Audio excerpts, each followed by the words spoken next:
There are people who Allah makes many things easy for them. Please listen to this carefully. Allah makes many things easy for them. For some of you, Allah made money easy for you. It's just easy for you. For some of you, confidence is easy. It's no big deal. Other people get nervous, you don't get nervous. For some students of mine, studies are easy. Like I teach Arabic. Some of my students, wallahi, I can tell Allah made Arabic easy for this one. Allah makes one thing easy, then He makes the next thing easy, and then makes the next thing easy, and the next thing easy. Is everything always going to be easy? No, sometimes you will fail. There's a student who gets used to getting 100 the first time, the second time, the third time, the fourth time, and the fifth time he gets a 50. All of a sudden. And he's used to what? 100. So he said, oh, forget it, I am worthless, Allah is no longer with me. You know, what's the point now? Because you get used to riding so high that one little failure, one setback, and you're just crushed. You are completely crushed. What's the point? I'm dropping out of school. I don't want to do this anymore. I hate this. You know what? This is when you didn't remind yourself at every single success that success was a combination of two things. Your effort and Allah's help. Every single 100 you got before wasn't because it was easy. You put effort and Allah gave His barakah. You put effort and Allah gave His barakah. And this time when it doesn't happen, two things could be wrong. Number one, maybe you didn't put enough effort. And when you don't put enough effort, Allah does not give His barakah.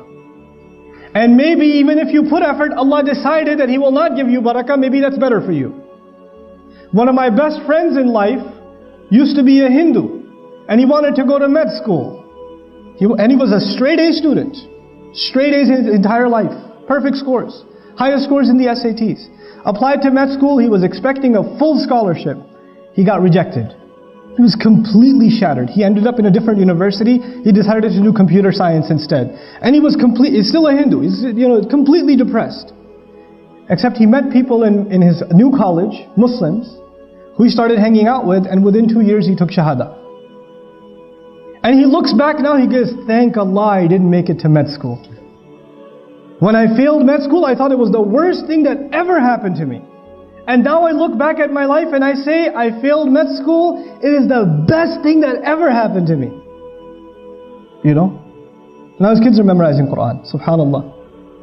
So sometimes we have to have trust in Allah. We get used to riding a high wave, and one little setback comes and we lose our trust in Allah. And then there are others who Allah gives you one difficulty, then He gives you another difficulty, then He gives you another difficulty, and He gives you another difficulty, and you start believing that I will never accomplish anything. My life is just difficult, man.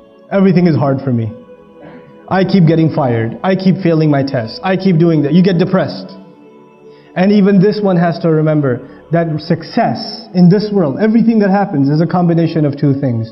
I have to put in my effort, and Allah will make the task easy. I'll share this last thing with you. There are two parts of this dua so far. It's not even the whole dua. I just wanted to share these two statements with you. رَبِّ اشْرَحْ لِي صَدْرِي وَيَسِّرْ لِي أَمْرِي. There's a sir balaghi. There's a very beautiful eloquence to this statement.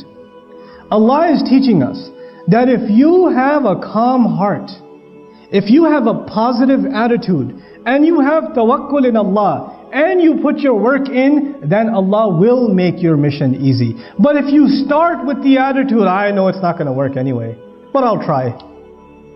You already began with a defeated attitude, Allah will not make your task easy for you.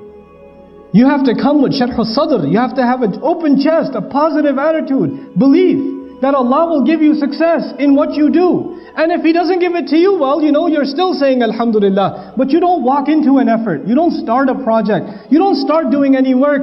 And you begin with saying, I'm probably not going to succeed anyway, given my track record. You don't begin with that attitude. Then Allah will not make your job easy for you. So if we have that good heart before Allah Azza wa Jal, Allah will make our task easy for us, subhanahu wa ta'ala. With that, I pray that Allah Azza wa Jal gives us all the ability to take advantage of the wisdom of the great prophets of Allah alayhimu salatu wasalam that is captured in their du'as. They said such few words, but they taught us so much of how to better our lives as believers and how to live our life successfully for Allah's deen and also make the best of this dunya. May Allah Azza wa Jal make us find the balance between this deen and this dunya as He intends it. And may Allah put all of us to the service of His beautiful deen and this ummah. Barakallahu li wa lakum fil Qur'an al-Hakim wa nafa'ani wa iyyakum bil ayati wa dhikri al-Hakim.